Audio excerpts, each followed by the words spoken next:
Yetta. Let me ask you something simple. Have you ever felt like your money just doesn't go as far as it used to? Maybe a lunch that used to cost you $80, now cost you $100. Transportation, rent, or even your daily coffee slowly keeps getting more expensive. This requires increase in price, that's inflation. Inflation means your money slowly loses value. You work the same, but you can buy less. Food becomes more expensive, housing becomes more expensive, and transportation becomes more expensive. According to the U.S.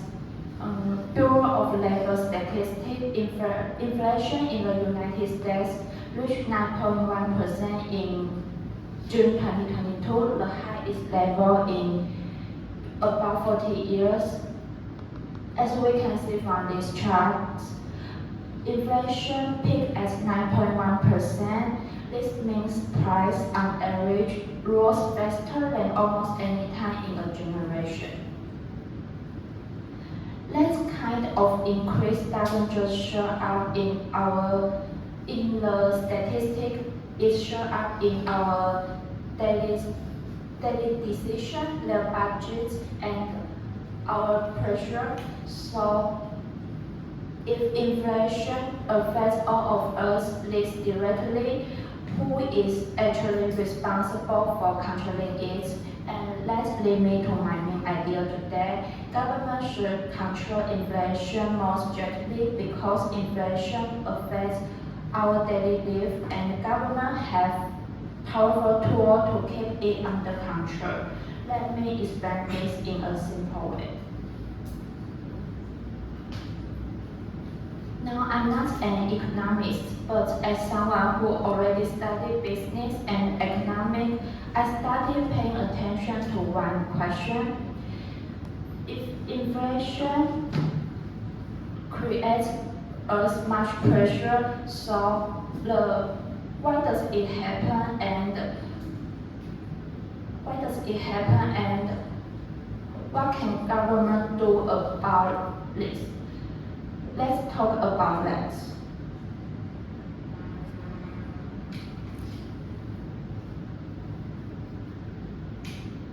Inflation sounds like an abstract word, but in reality it's very simple. It means your money slowly loses value. You work the same, but you can buy less, and that affects everything. So inflation creates as much pressure. Government need to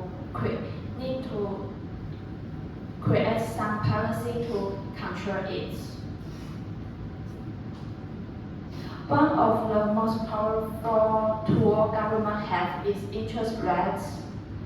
When interest rates go up,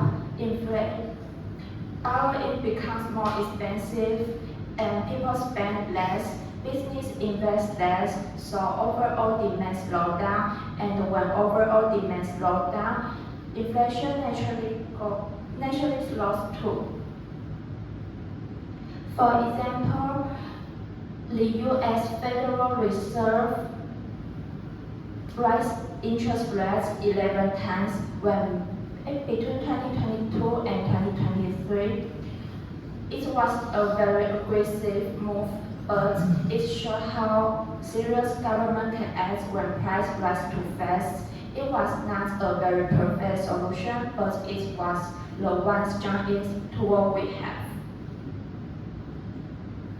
The second solution is about government spending. During crisis, government often spend a lot of money to support the economic, but when inflation is already high, too much spending can make things worse. But because it puts more money into the system when prices are already rising, so the key is timing and discipline. Not just spend more money, but spend money smarter. The third solution is controlling how much money is circulating in the economy. If too much money enters this system too fast, it can create price naturally go up. So, for example, Argentina has experienced inflation rates above 200%, leading to rapid currency devaluation and economic instability. In situations like this, everyday life becomes unpredictable and people lose confidence in money itself. So that's why money supply control is not just a technique, it's about our daily life.